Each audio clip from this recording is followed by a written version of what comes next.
We're going to start talking about solving problems. In order to solve problems, you have to be able to think. Calming down first will help you think more clearly. Do you guys remember the parts of the brain that we talked about earlier this year? In case you forgot, here's a quick review. The prefrontal cortex is the thinking part of the brain. It can help you focus and solve problems. The amygdala is the feeling part of the brain. It controls your emotions.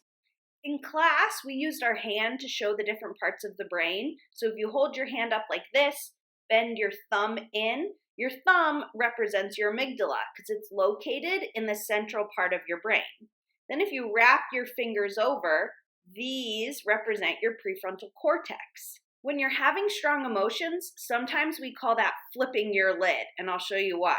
When we have those big feelings, our prefrontal cortex loses control and hands all the power over to our amygdala. It kind of looks like flipping your lid.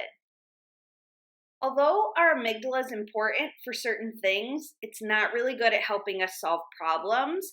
Our prefrontal cortex is the part of the brain that we want to use when we're solving those problems. Last week, we talked about the steps to calming down. There's also some steps you can follow when you're solving a problem. First, you have to say the problem. Then, you have to think of solutions. Next, you explore the pros and cons to each solution. And finally, you pick the best one. The important thing to remember when you're solving problems is when you say the problem, you can't use blaming words. Blaming words make people feel like it's all their fault. Blaming words are words like always and never. So it's important to say the problem without those words. Let's check in with Puppy and Enzo and see how they're doing. I want to go first. But I want to go first. But you always get to go first. It's not fair. Well, I'm older. The older puppy always gets to go first. Hey guys, sounds like you're having a problem. Yeah, Enzo will let me take a turn to go first, and he always goes first.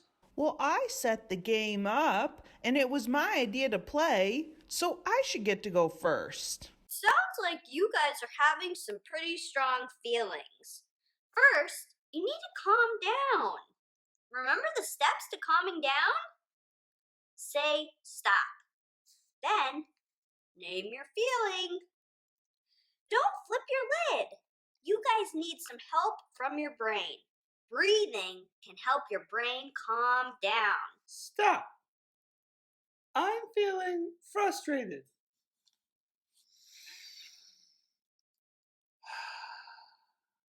Stop. I'm feeling angry. Now that you're calm, you can solve the problem. First, you have to say the problem. Enzo never lets me go first.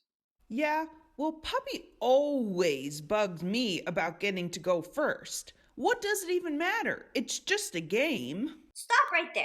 You can't say the problem using blaming words.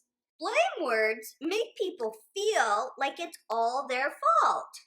A problem is always two-sided, so blaming someone isn't helpful. In order to say the problem without blame, you have to tell the person what you want or need. Puppy, what do you want or need? I want to turn going first. Enzo, what do you want or need? I also want a turn going first. Okay, if we put what you both want together, what's the problem? We both want a turn to go first. Way to go. You said the problem without blame. Now we can begin to think of solutions to that problem. Enzo and Puppy were able to say the problem without blame. Next week, we'll help them think of solutions, explore the pros and cons, and then pick the best one. See you then!